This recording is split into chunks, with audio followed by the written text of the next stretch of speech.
Assalamualaikum warahmatullahi wabarakatuh. Waalaikumsalam warahmatullahi wabarakatuh. Selamat pagi anak-anak. Pagi, Bu. Bagaimana kabarnya? Sehat ya? Sehat. Alhamdulillah. Oke, sebelum kita memulai pembelajaran pada pagi hari ini, alangkah baiknya kita berdoa terlebih dahulu. Silahkan ketua kelas memimpin. Untuk mengawali pembelajaran pada hari ini, berdoa mulai. Doa selesai. Alhamdulillah. Ibu presentasi dulu ya. Iis, Hadir, Bu. Aisyah, Hadir, Bu. Yoga, Hadir. Raka. Hadir. Alhamdulillah hadir semua ya. Berarti sehat semua.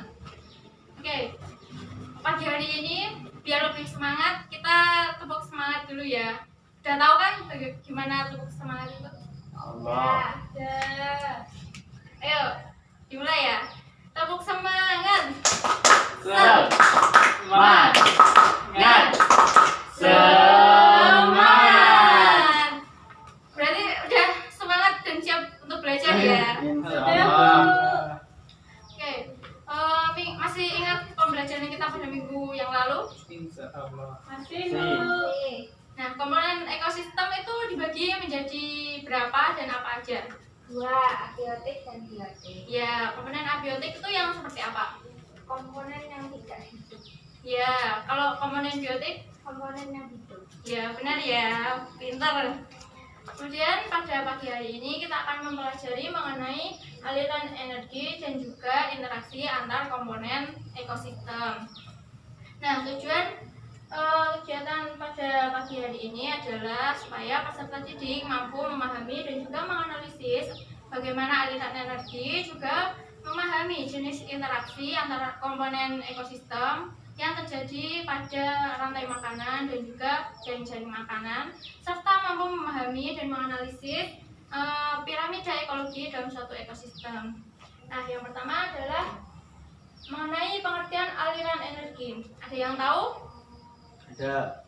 Ya, silakan. Aliran energi adalah rangkaian urutan perpindahan bentuk energi satu ke bentuk energi yang lainnya. Ya, benar ya. Ada yang punya pendapat lain?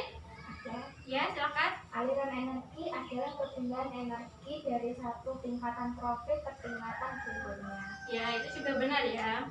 Jadi aliran energi ini merupakan rangkaian urutan pemindahan bentuk energi satu ke bentuk energi yang lainnya, yang dimulai dari sinar matahari, kemudian ke produsen, dan juga kemudian ke konsumen primer yang terdiri dari hewan herbivora, selanjutnya ke konsumen tingkat tinggi atau karnivora, dan hingga akhirnya sampai ke saproba atau pengurai. Nah, dalam proses pemindahan energi tersebut selalu terjadi pengurangan jumlah energi melalui peristiwa makan dan dimakan. Energi juga dapat berubah dari bentuk satu ke bentuk lainnya, seperti energi kimia, energi mekanik, energi listrik, dan juga energi panas. Perubahan bentuk energi menjadi bentuk lain disebut dengan transformasi energi. Nah, ini adalah gambaran umum aliran energi. Ada yang tahu energi utama di bumi ini apa? Matahari. Ya, benar ya. Energi matahari nantinya akan ditangkap oleh produsen. Ini dapat berupa tumbuhan hijau. Tumbuhan hijau akan menggunakan energi matahari untuk pertumbuhannya dan juga untuk menghasilkan energi dalam bentuk bahan pangan melalui proses yang disebut Fotosintesis. ya, benar. Nantinya karbohidrat akan digunakan oleh tumbuhan itu sendiri untuk metabolisme dan juga sebagian akan dilepaskan dalam bentuk panas. Nah, energi dapat berpindah ke konsumen melalui proses dimakan, di mana konsumen memakan produsen. Nah, konsumen akan menggunakan energi dari produsen untuk metabolisme dan juga sebagian akan dilepaskan dalam bentuk panas. Kemudian dekomposer atau pengurai. Apabila produsen dan juga konsumen mati, nantinya akan diuraikan oleh dekomposer. Nah, proses dekomposisi ini juga akan menghasilkan energi untuk dekomposer dan juga sebagian energi nanti akan dilepaskan dalam bentuk panas. Proses dari dekomposisi nantinya akan menghasilkan nutrisi organik dan akan digunakan kembali oleh produsen untuk menghasilkan energi yang baru. Nah, aliran energi dibagi menjadi 3, yaitu rantai makanan, jaring-jaring makanan, dan juga piramida makanan atau piramida ekologi. Yang pertama ada rantai makanan. Ada yang tahu pengertiannya? Tahu. Ya, Rantai silakan. makanan adalah suatu proses satu arah di mana terjadinya peristiwa dimakannya spesies oleh spesies lain dalam rangka untuk berlangsung hidup. Ya, benar ya. Jadi rantai makanan itu satu peristiwa dimakan dengan urutan tertentu. Nah, dalam rantai makanan terdapat komponen-komponen. Yang pertama harus terdapat produsen. Ada yang tahu pengertian produsen? Ya, Ya, silakan. produsen adalah organisme yang mampu membuat makanannya sendiri melalui proses fotosintesis. Ya, benar ya. Contoh produsen adalah rumput. Nah, di laut itu produsennya dapat berupa fitoplankton. Kemudian komponen yang kedua adalah konsumen. Ada yang tahu pengertiannya? Ada Ya, silakan.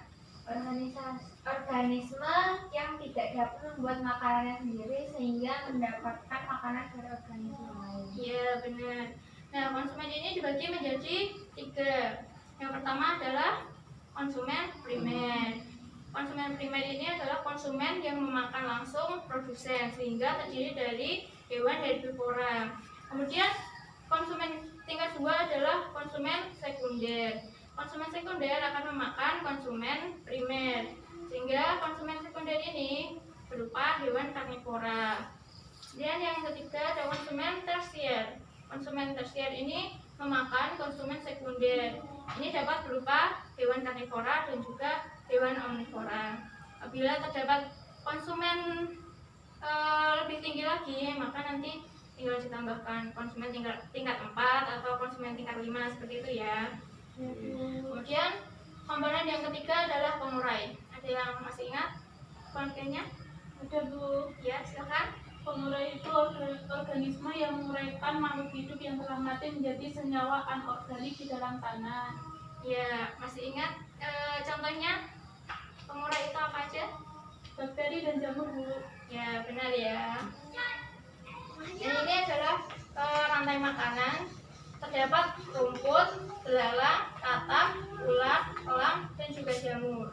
Nantinya rumput atau produsen akan menangkap matahari, kemudian diolah menjadi energi, kemudian akan dimakan oleh belalang, konsumen primer, kemudian belalang akan dimakan oleh katak sebagai konsumen sekunder, dan kemudian katak akan dimakan oleh ular sebagai konsumen tingkat 3, kemudian ular akan dimakan oleh elang atau konsumen tingkat 4. Bisa juga karena ini konsumen terakhir pada rantai makanan ini bisa disebut sebagai konsumen puncak. Kemudian elang apabila sudah mati akan diuraikan oleh dekomposer atau jamur. Nah, kemudian ada jaring-jaring makanan. Ada yang tahu pengertiannya? Ya, silakan. Jaring-jaring makanan adalah suatu kumpulan rantai makanan atau peristiwa makan dimakan antar spesies dalam rangka mendapatkan energi untuk bertahan hidup. Ya, benar ya. Ini terdapat jaring-jaring makanan. Jaring-jaring makanan ini berarti kan terdiri dari kumpulan rantai makanan ya. Nah, di jaring-jaring makanan ini terdapat beberapa rantai makanan. Ada yang tahu? Ada yang bisa menyebutkan? Ada. Ya, silakan. Yang pertama bunga sepatu, ulat, burung pipit, dan elang. Ya, kemudian ada lagi? Ada Bu. Ya.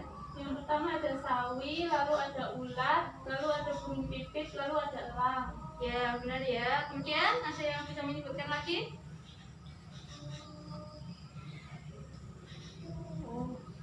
Kemudian ada ini ya, bisa juga sawi, kemudian dimakan belalang, kemudian dimakan oleh burung pipit, kemudian dimakan oleh elang. Kemudian bisa juga sawi dimakan oleh belalang, kemudian belalang dimakan oleh katak, dan katak dimakan oleh elang. Kemudian bisa juga yang paling pendek sawi dimakan tikus, kemudian langsung dimakan oleh elang. Jadi pada jaring-jaring makanan ini terdapat 5 rantai makanan. Nah, kemudian Kemudian jika populasi belalang merajalela, kira-kira apa yang akan terjadi? Populasi sawi menurun. Iya, benar ya. Selain itu karena belalang kan posisinya di tengah, berarti yang langsung berhubungan dengan belalang adalah sawi, katak, dan juga burung pipit. Nah, apabila belalang ini merajalela, pastinya populasi sawi akan menurun, sedangkan populasi burung pipit dan juga katak akan meningkat karena makanannya juga meningkat. Seperti itu, nggih. Kemudian ada piramida ekologi. Nah, piramida ekologi ini merupakan susunan tingkat tropik atau tingkat nutrisi atau energi secara berurutan menurut rantai makanan atau jaring-jaring makanan dalam ekosistem. Nah, piramida ekologi ini berfungsi untuk menunjukkan perbandingan di antara tingkatan tropik yang satu dengan tingkatan tropik yang lainnya pada suatu ekosistem. Nah, piramida ekologi ini dibagi menjadi 3, yaitu piramida jumlah, piramida biomasa, dan piramida energi. Ini adalah piramida jumlah ya. Yang tahu kontennya ini menggambarkan apa? Saya Bu, Ya, silakan. piramida jumlah itu menggambarkan jumlah individu pada setiap tingkat tropik dalam satu ekosistem, dan pada umumnya piramida jumlah berbentuk menyempit ke atas. Ya, benar ya. Jadi di alam itu jumlah yang paling banyak ini adalah produsen. Kemudian di atasnya ada konsumen tingkat 1, kemudian konsumen tingkat 2, dan terakhir ada konsumen puncak. Jadi semakin ke atas itu jumlahnya semakin sedikit. Kemudian ada piramida biomasa. Ada yang tahu pengertiannya? Ya. Piramida biomasa merupakan piramida yang menggambarkan berat atau massa kering total organisme hidup dari masing-masing tingkat tropiknya pada suatu ekosistem dalam kurun waktu tertentu. Ya, benar ya. Jadi piramida biomasa itu menggambarkan berat kering dari hewan dalam suatu ekosistem. Nah, pada ekosistem darat, jumlah biomasa paling besar ini adalah produsen. Kemudian di atasnya ada konsumen tingkat 1, konsumen tingkat 2, kemudian konsumen puncak. Berbeda dengan piramida biomasa di laut. Di laut ini produsen seperti fitoplankton ini jumlah berat keringnya itu lebih rendah dibandingkan dengan konsumen. Contohnya apabila dalam ekosistem kolam, jika kita mengukur berat kering fitoplankton dibandingkan berat kering ikan, pasti akan lebih berat kering ikan kan, seperti itu. Dan yang terakhir ada piramida energi. Piramida energi merupakan piramida yang menggambarkan terjadinya penurunan energi pada tiap tahap tingkatan tropik. Secara umum, konsumen hanya mampu memanfaatkan 10% energi yang diperoleh dari organisme yang berada di tingkatan tropik di bawahnya, karena sebagian energinya terbuang sebagai panas, seperti penjelasan sebelumnya itu ya. Ya, selanjutnya Ibu akan berikan permasalahan atau soal untuk kalian diskusikan. Silahkan, ini dibagi menjadi 2 kelompok ya. Depan belakang saja, Aisyah dengan Yoga dan Iis dengan Raka. Silahkan nanti didiskusikan.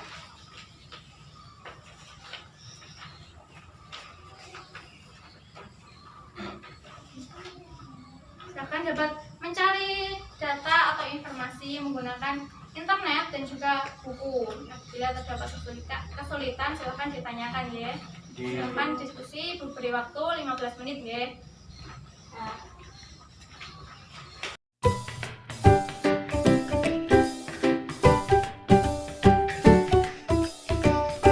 Silahkan didiskusikan dengan kelompok masing-masing ya.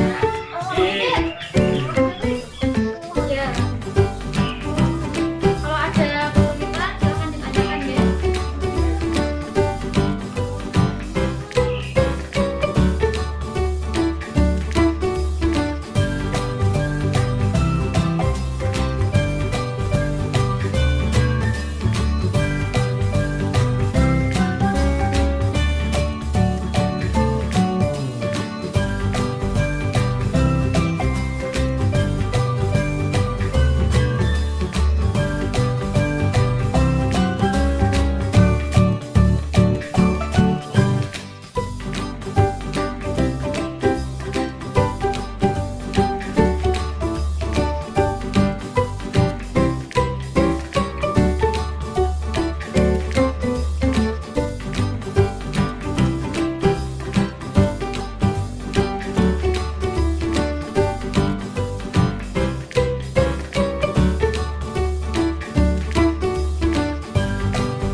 Oke. Habis ini kita silakan dipresentasikan ya hasil diskusinya. Oke, untuk kelompok 1 silakan menjawab permasalahan atau pertanyaan nomor 1 dan 2. Silakan. Berdasarkan gambar di atas, tentukan A produsen. Produsennya adalah pohon jagung, bunga, lavender, dan pohon mangga. Konsumen 1 adalah belalang, kupu-kupu, dan lalat buah. Konsumen 2 tikus, katak, capung, dan burung. Konsumen 3 katak, burung, ular, serigala, dan elang. Konsumen 4 ular, serigala, dan elang. Konsumen 5 hanya elang. Ya, kelompok lain ada yang berbeda? Sama ya? Sama, Bu. Ya, udah paham berarti. Kemudian nomor 2. Berdasarkan gambar terdapat beberapa rantai makanan. Sekian 20. Silakan sebutkan 5 saja ya untuk mempersingkat waktu. 1. Jagung, belalang, tikus, ular, elang. 2. Jagung, belalang, tikus, serigala, ular, elang. 3. Bunga, kupu-kupu, katak, ular, elang. 4. Bunga, kupu-kupu, capung, katak, elang. 5. Mangga, lalat buah, capung, burung, elang. Ya, benar ya. Kelompok lain pasti ada yang berbeda karena dalam jaring-jaring tersebut banyak sekali rantai makanan ya. Kemudian silakan kelompok 2 menjawab atau mempresentasikan jawaban nomor 3 sampai 5. Silakan.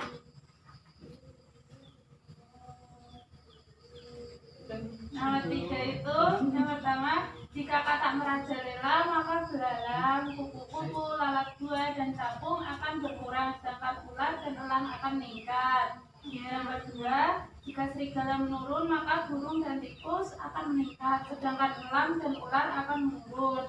Yang ketiga, jika ular merajalela maka tikus, katak, dan serigala akan menurun, sedangkan elang akan meningkat. Ya. Kemudian nomor selanjutnya.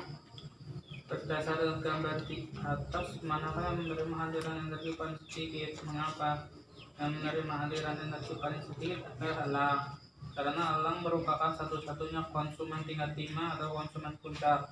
Elang akan menerima aliran energi dari konsumen 4 yang sebelumnya energi konsumen 4 telah digunakan untuk metabolisme dan melepaskan dalam bentuk panas. Elang sebagai konsumen puncak membutuhkan waktu yang paling lama untuk memperoleh aliran energi. Semakin panjang rantai makanan, semakin sedikit aliran energi yang diterima oleh konsumen puncak. Ya, benar. Ya, nomor terakhir. Nomor 5, pertanyaannya, menurut pendapat Anda bagaimana cara yang dapat dilakukan untuk dapat menjaga keseimbangan ekosistem? Nah, upaya yang dapat dilakukan untuk menjaga keseimbangan ekosistem antara lain, yang pertama, tidak membuang sampah sembarangan. Yang kedua, tidak menebang pohon secara berlebihan. Yang ketiga, melakukan reboisasi. Yang keempat, mengurangi bahan bakar fosil. Yang kelima, menangkap hewan secukupnya dan tidak berlebihan. Dan yang keenam, membuat kebijakan untuk menjaga kelestarian ekosistem. Ya, benar ya. Tadi udah paham ya, udah bisa menjawab pertanyaan-pertanyaannya, berarti udah paham insya Allah ya. Ya. Oke, hari ini kita telah mempelajari mengenai aliran energi dan juga interaksi komponen ekosistem melalui rantai makanan dan juga jaring-jaring makanan. Jadi aliran energi merupakan rangkaian urutan pemindahan bentuk energi satu ke bentuk energi lainnya yang dimulai dari matahari hingga akhirnya ke pengurai. Oke, semoga pembelajaran pada pagi hari ini sudah paham ya, sudah kalian pahami. Nanti bisa dipelajari lagi di rumah. Ya, Bu. Ya, silakan hasil diskusinya dikumpulkan.